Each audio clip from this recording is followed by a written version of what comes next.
Everyone have a paper trash. What if I told you you can make your own paper out of it?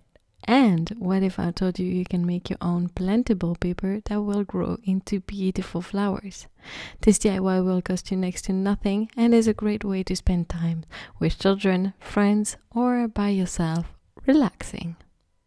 Hi, my name is Lula Cost, and if you love craft, DIY, or stationery reviews, you are in the right place, because this is what this channel is all about.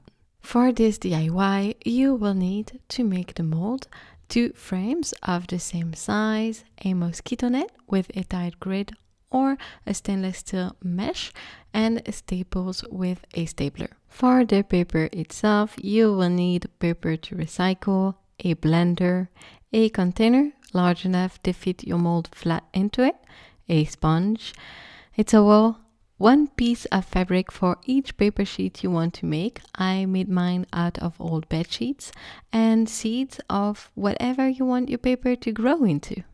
The first step will be to prepare our paper. So for that, take your paper bin and start shredding the paper, putting the shredded pieces into a bowl that can resist to heat. Keep in mind that your paper will get the color of your trash, the main color of it.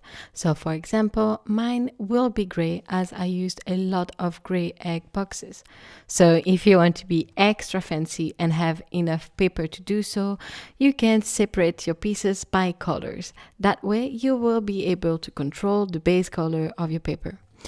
Of course, this is more than optional, as there are a lot of ways to color your paper afterwards with paint or natural stain like coffee, for example. I would suggest you to make as much recycled paper as you can, because if you have too much, you can store it for another time and it will be a time saver for the next time you want to make this project.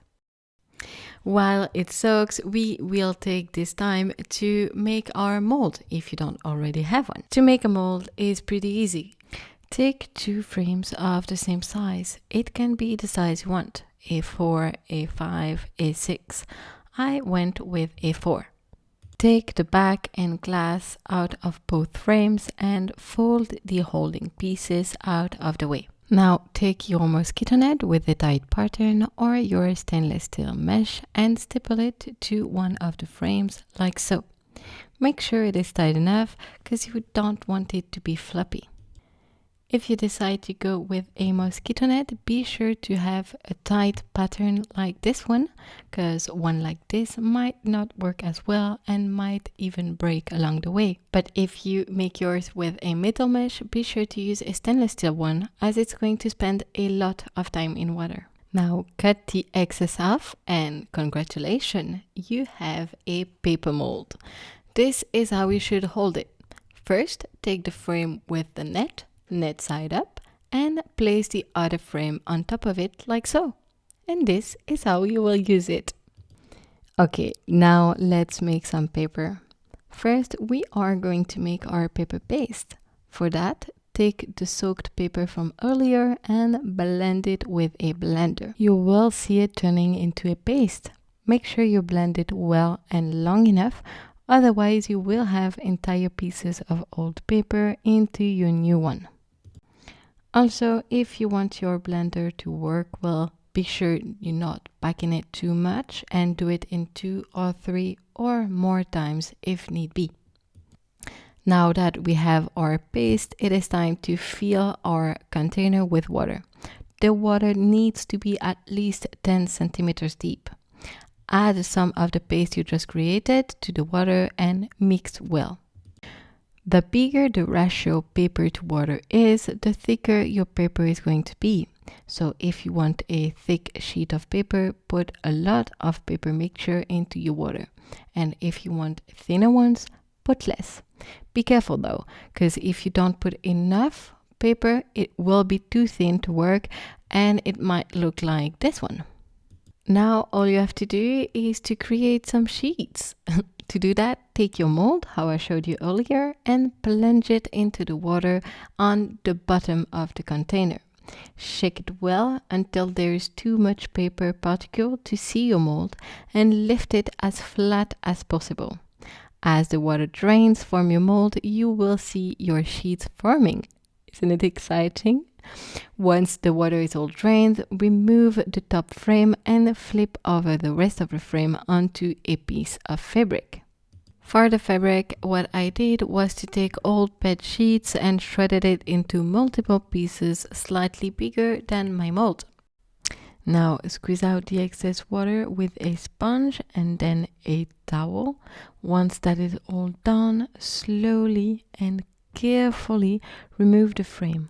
I find it to remove it at an angle works best. If everything went correctly, your new paper sheet should stick to the fabric. To make another sheet, just repeat the same process and stack them on top of each other. To make plantable growing paper, just add seeds to your water blended paper mixture.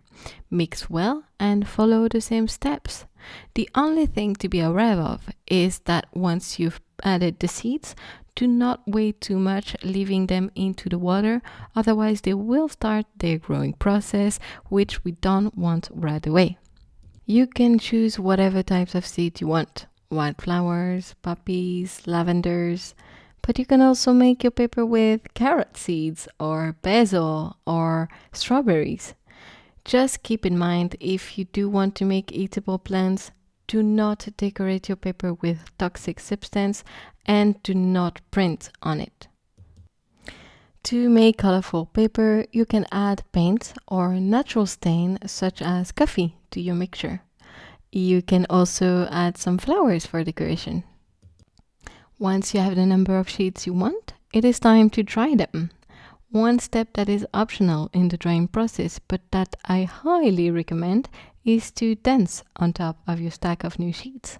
It has two purposes. The first is to squeeze out even more moisture out of the paper, and the second is to have fun. Because how fun it is to dance on top of a pile of handmade, recycled, plantable, growing paper. Yes, it is fun. To fully dry them, however, you have two options. The first one is to hang them and wait for them to dry. But you can also put them into the oven at about 40 degrees Celsius or 100 Fahrenheit and keep the door slightly open for the moisture to escape. Be careful though, and do not leave the oven unattended. It might take a full day to dry. I chose the second option only because I did not have enough space to hang all of my sheets and would recommend you to hang them if you can. It is faster and far safer. Once your paper is dry, it is time to peel it off the fabric. Be careful, this is the most delicate part of the process. I found this method to work best. Peel off one of the borders, the one you feel is coming off the easiest. Then flip the whole thing over and with one hand on the lifted paper, peel off the fabric from the paper and ta-da! You have a paper sheet. Some might be easier than others, but you will get there. If after peeling it off, your paper is a bit wavy, do not hesitate to put it in a press for an hour or two. Now you can use your paper however you like, and once you are ready to plant it, well, plant it.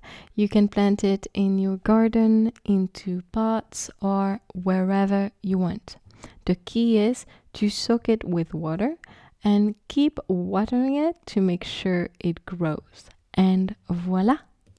Sooner than you think, you'll have a plant or a flower where you've planted your own handmade paper. Congrats and enjoy! Alright, thank you for watching and I'll see you in the next one. Take care. Bye bye.